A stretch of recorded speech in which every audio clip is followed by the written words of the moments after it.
welcome to roll call training. Today we're going to be discussing the role of a crossing guard and how it relates to law enforcement. This is an often overlooked area of law enforcement, and the training of this particular segment is very important, especially for the safety of children and cross guards. The cross guard is a very important part of our school systems and our law enforcement areas. And what is a cross guard? Well, cross guard is an authorized person designated to facilitate the crossing of children going to and from school in an authorized crosswalk, which is a designated area by law, usually by city ordinance, that permits the crossing of children to go to and from school near a school zone or a designated school zone where there's a reduced speed in effect. Most states, all states have some sort of a law regarding school crossing in the speed limit. The state of Texas is 20 miles per hour. We have to discuss who has the authority for the crossing guard. What authority does a crossing guard have to perform his duties? Is he fall under the auspices of the police department, the independent school district, individual schools, PTAs? This crossing guard must be, as we said before, a person that is designated by that authority, that is a responsible adult, that facilitates the crossing of children on streets and highways to and from schools. We would like to talk a little bit about liability. This is something that a lot of folks don't think about too much, and it's very, very important, because if you don't properly train your cross guards, you might be leaving yourself wide open for a lawsuit through a vicarious liability litigation. The injury that it may occur to a child in a crosswalk, one of the first things the defense attorney is going to ask you is, what kind of training did that cross guard have? Where did he get his training, and how much of the training did he get? We want to stress also the fact that a workman's compensation issue might be in effect. Who is responsible for that? Is that authority going to be the school district, the police department? In our particular case, we fall under the auspices of the city and the police department, which works out to be a very convenient way, because we can facilitate not only the payment but the training under very, very controlled areas. The training that we like to give is to make sure that the cross guard is aware of their role, aware of their surroundings, and exactly what's expected of them while they're performing as a cross guard. Okay, what are the cross guards responsible for? Well, as we said, and this is going to be a little repetitious, but they're responsible for the safe crossing of children going to and from school within a reasonable amount of distance from that cross guard. And what is a reasonable amount of distance? It's usually determined to be about 100 feet either direction of the crosswalk. A designated crosswalk can be on any street or highway, and here again it's usually by local authority, whether it be a county ordinance or a city ordinance. We also must train the cross guards to be aware of not just the children, but what's their surroundings. There's suspicious activity in the area. We need to make the cross guard aware that he should watch for suspicious vehicles, suspicious activities, adults that are loitering in the area, that cross guard knows usually after a few weeks of school, seeing the same kids, he's going to know the group of kids that come to and from his crosswalk, and he usually knows the parents that pick them up, what kind of cars they have, etc. And people that are not supposed to be in that area, he should make note of, whether it be a license plate, a brief description, and if that person's seen more than once, perhaps you should alert the local beat officer to be aware of this activity and perhaps even initiate an investigation. This is another area of law enforcement that's sometimes neglected, is beat officers should always know what schools are in their district, where the crosswalks are, and get to know your crossing guard a little bit. Sometimes if through a sickness or in an emergency, that officer might have to fill in for the cross guard. Therefore, he should also be trained in the safe maintenance of that crosswalk area and how to facilitate the movement of the children back and forth across the street in a safe manner. We should consider also the beat officer's traffic enforcement. Is the cross guard having trouble stopping people? If so, perhaps some selective traffic enforcement should be in effect in this particular area. We should also consider that some officers, this might be a real cherry patch for your citation book. Crossing walk and crossing guard, ignoring a crossing guard signs and signals is a pretty stiff fine in most areas. It doesn't take a whole lot of citation to be issued for your selective enforcement process to to facilitate a very safe area in this manner.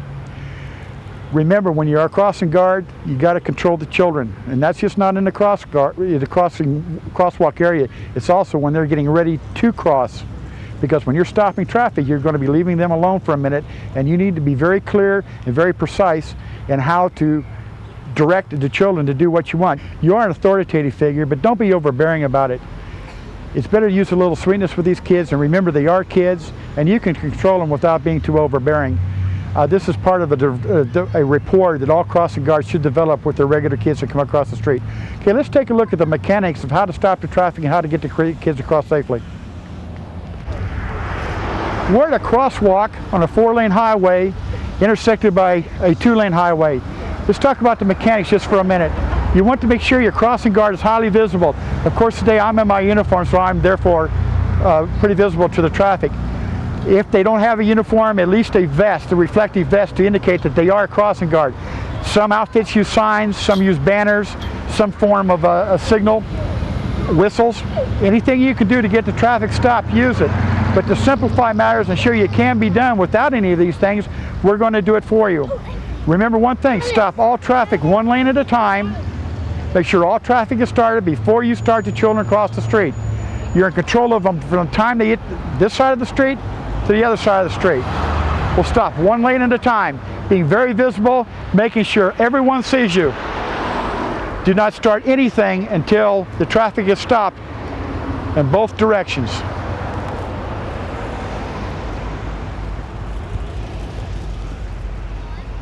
Come ahead, children.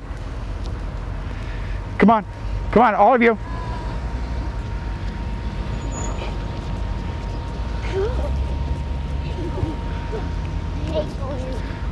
As the children pass, here again, you're responsible for their safety to and from, so you have to keep an eye on what they're doing as they get on the other side of the street also. Do not release any traffic until you're sure all the children on the other side of the street and completely safe. And that's traffic in both directions. Come ahead, ma'am. You start your opposite side traffic. As you proceed across the street, maintain a safe distance, and your other directional traffic. Here again, you have complete control over the children and their safety as they go through the crosswalk area. The other item that you might want to consider is when you're stopping this vehicle, use some common sense about it. Sometimes, you know, if you've got a car that's just one car on the highway, you might want to hold the kids up in the curb, let that car pass so you won't have any conflicting traffic. But the important part is there's a lot of common sense out here, and this will take care of your business. This is just a reminder to register your training with the LETN Academy by calling 1-800-444-LETN. The TAP number you'll need is 176-1783. That number again is 176-1783.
When travel leads to trouble for lawbreakers.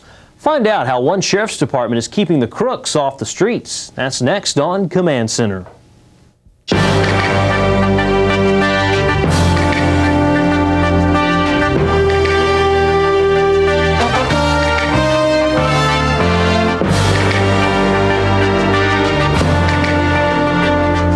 And greetings. Greetings to all law enforcement. I'm Rob Wilden. Dave Smith is riding shotgun, and today we'll have a show I know you will enjoy hearing about.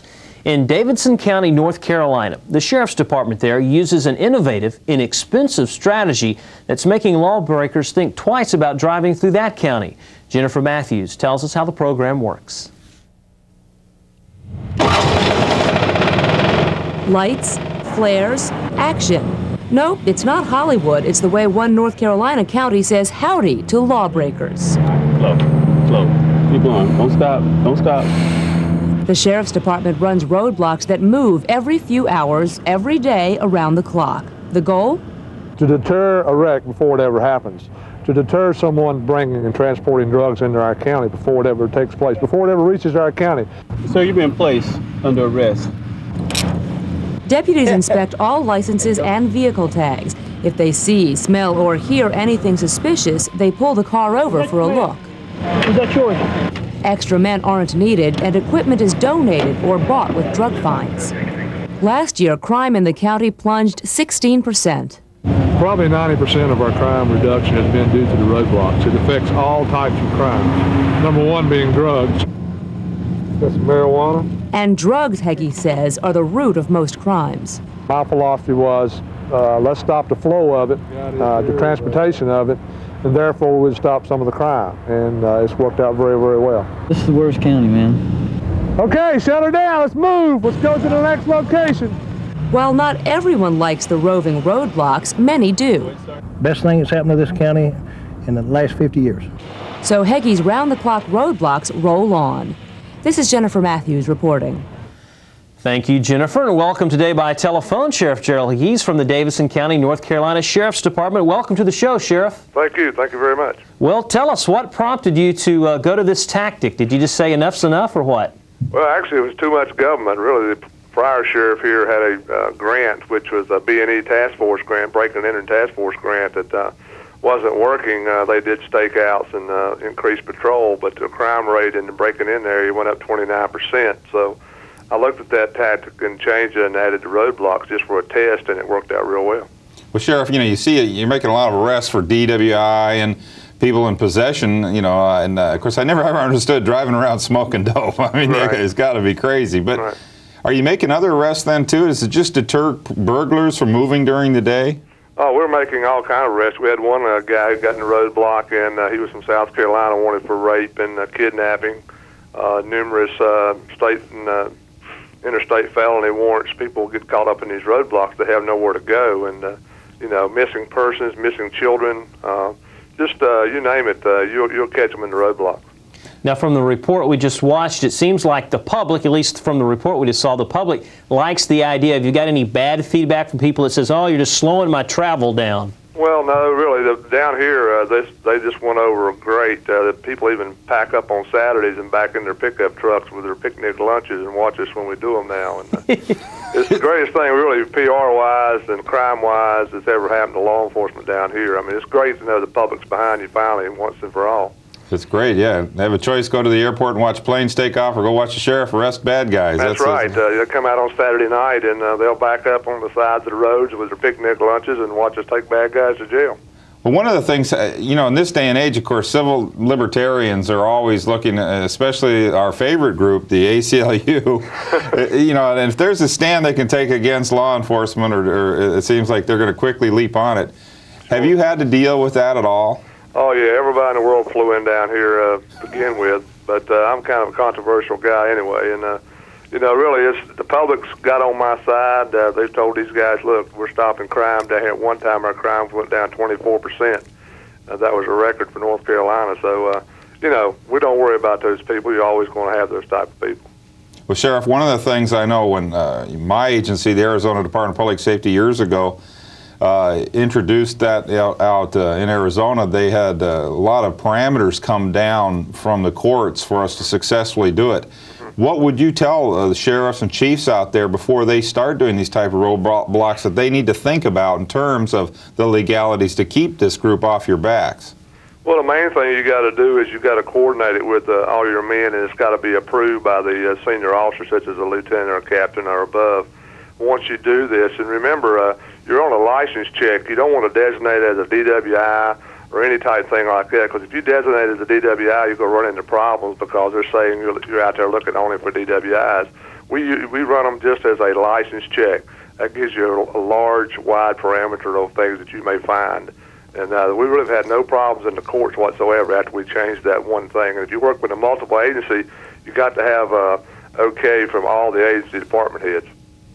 You know, I can remember as a youngster, just the other day it seems like, but as a youngster, those driver's license checks, it seemed like they were in vogue a long, long time ago, and a lot of departments have got away with that, or, you know, have gotten out of the habit of doing that. Right, and then when you start them up again, of course, everybody says, like, this is unheard of in America, and you're like, well, no, this is very common. And that's correct. It went on years ago, but a lot of sheriffs got away from that because of the pressure. A lot of people were saying, well, you won't be reelected, you'll make the citizens mad, but we found out just the opposite. We did a approval rating the other day just to check a survey, and we were like 80% approval rate from the public. So, you know, we do them 24 hours a day, 7 days a week, and I think that's what everybody finds interesting. But Sheriff, one of the things that tells me is also that you communicate with the community at large about your goals and your results constantly then. Well, that's what the roadblock does. It gives an opportunity for not only you to meet the public, but the public to meet you. You know, very seldom does the public actually get to meet